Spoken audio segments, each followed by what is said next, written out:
Sunlight floods the kitchen as 6-year-old Lina, bright-eyed and in an askew apron, marches in.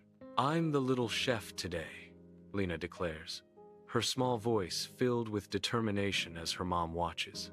Lina struggles, her small hands wrestling with the heavy iron frying pan in the cupboard. With a triumphant grin, Lina demands, "Butter," ready to begin her culinary adventure. The kitchen air is thick with the sizzle of butter as Lina flips bread in the pan, a sweet scent of sugar filling the room.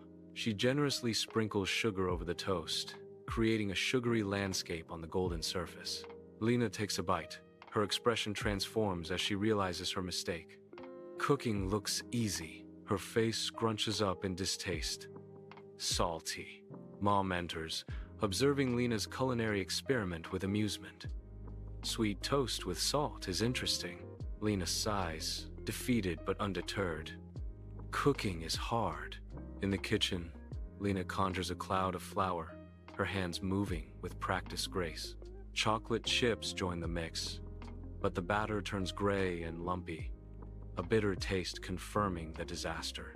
Remembering her mom's advice, she adds sugar, transforming the mixture into something appealing. Kneeling, she watches as the cookies bake, slowly turning a beautiful golden brown. "The best cookies I've ever tasted," Mom says. Lina beams, a little chef after all.